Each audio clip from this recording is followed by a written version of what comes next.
It's 2026, and while the massive AAA heavy hitters are still on the horizon, your trophy cabinet doesn't have to stay empty. Now, if you're looking to kick off the year with that satisfying ping we all love, I've gathered 10 easy platinums to get your 2026 rolling. Plus, there may be a bonus one at the end. This list covers everything from cozy puzzlers to action RPGs, focusing on the ease of completion and actually having fun. Because let's be honest, even as trophy hunters, we don't want to play a total garbage game for a platinum. Or maybe you do, no judgment.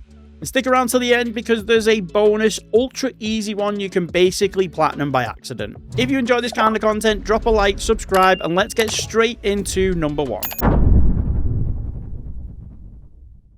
If you enjoy LEGO games, playing through different movie and TV franchises, but want something slightly different, Funko Fusion is a great pick. You've got levels based on Hot Fuzz, Masters of the Universe, Back to the Future, and you can even play as characters from shows such as The Office or films like Wicked. It's basically LEGO-style gameplay with a Funko Pop twist. From a trophy perspective, this is very familiar. Complete all the worlds, unlock all the characters and weapons, collect vinyl, which is the game's version of LEGO studs.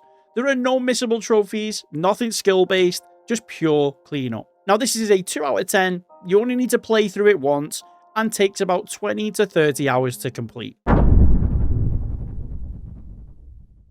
This is easily one of my favorite Telltale games. It's basically a playable Batman TV show where you spend just as much time as Bruce Wayne as you do Batman, which is something the series doesn't always focus on. Story-wise, it's great, but for trophy hunters, this is basically a free platinum. You just need to complete every episode. Your choices don't affect the trophy, so you can play it completely blind and make whatever decisions you want. This is a 1 out of 10 difficulty, only needing 1 playthrough, and can take anywhere from 8 to 10 hours. Moving houses is pretty much what it says on the tin. At first, you play in first person and your job is to pack up your house ready to move. There's a checklist for each room, and once everything is packed, you move on. But slowly, the game starts to get weird. New rooms appear, spooky noises start happening, and by the end of it, it turns into a full-on psychological horror. Trophy-wise, again, incredibly easy. Finish the story and do a couple of extra small objectives. That's it. It's a 1 out of 10, takes 1 playthrough, and can be done in about 2 or 3 hours. Donut County is one of those games you can pretty much platinum all in one sitting. Each level has you controlling a hole in the ground. You start small, swallow objects, get bigger, and eventually consume the entire map. It's relaxing, funny, and requires basically 0 brain power. The only slightly notable trophy to point out is a no-hit boss fight at the end, but even that is very, very easy. This trophy is a 3 out of 10, only takes 1 playthrough, and can be done in about 3 hours. Now, if you've seen my channel before, you already know I love this game. I go on about it so much. If you're British or familiar with British humour, this is an instant recommendation. The art style looks like old Beano comics, and the whole game feels like a surreal cartoon. You've even got Matt Berry doing voice work, which is always a win. It's short, hilarious, and genuinely one of the most enjoyable platinums I have got in my list. Because it's so short, I recommend a first playthrough blind because I guarantee you will not be disappointed, and then a second playthrough with a guide for a cleanup. The platinum difficulty is a 2 out of 10. Like I say, I suggest 2 playthroughs, and even with those 2 playthroughs can be done in about 2 or 3 hours. The Plucky Squire is a really creative mix of 2D and 3D puzzle platformers. You play as a character inside a children's storybook, but you can jump out of the pages into the real world, which leads to some very clever puzzles and mechanics. From a trophy perspective, it's pretty much finish the story, unlock all the skills, finding all the hidden collectibles, using those clever puzzles and mechanics. It's very manageable, and it's nothing particularly difficult. I'd highly recommend playing this one blind through as well, just because following a guide kinda ruins the story and the magic of the game, in my opinion. This is a 3 out of 10. Can be done in 1 playthrough and takes about 7 hours to complete.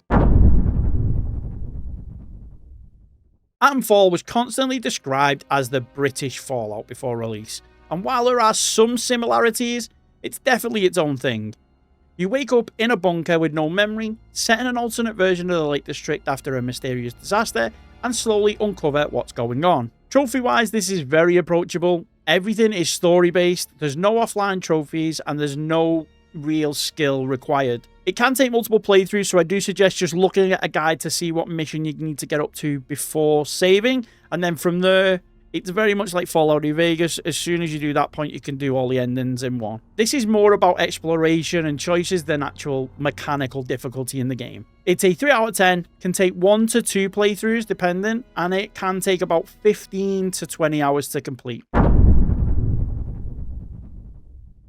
Now bear with me, Dead Rising is famous for having one of the most painful platinums of all time, but the deluxe remaster changes everything. In the original game, you had to survive 14 hours straight in real time with no saving for 7-day survivor. In the remaster, you can save, you can skip time, you can get unlimited ammo, and you can get a lot more quality of life improvements. Basically, the remaster removes almost everything that made the original platinum unbearable. A guide helps for the true ending and the survivor rescues, but overall, this is very now an obtainable platinum. It's a 3 out of 10, can take about 3-ish playthroughs, and is around 20 hours to complete. This one actually surprises people. Modern Warfare Remastered is actually one of the easiest COD Platinums. There's no online trophies, just complete the campaign and the mission-specific trophies, and then veteran difficulty is very manageable with guides. If you haven't got a Call of Duty Platinum in your trophy list, this is probably the best place to start. It's a 3 out of 10, takes 1 to 2 playthroughs depending on whether you play it in veteran first time round or not, and takes about 10 to 12 hours to complete. Jusant is one of the most relaxing games I've played. You're essentially just climbing a massive tower, mountain, in a world that's been abandoned after a global drought. There's no combat, there's no enemies, just climbing, exploration, and environmental storytelling. The trophies are simple. Reach the top and find all the collectibles. No missable, no skill check, no stress.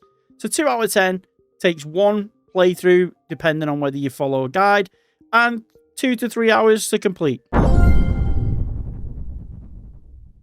And for anyone who wants a genuinely stupidly easy platinum, Bridges and Docks is a chill city builder style game where you create islands connected by bridges. The trophies are so simple that by the time you finish the tutorial, you're basically already done. You can almost platinum this by accident.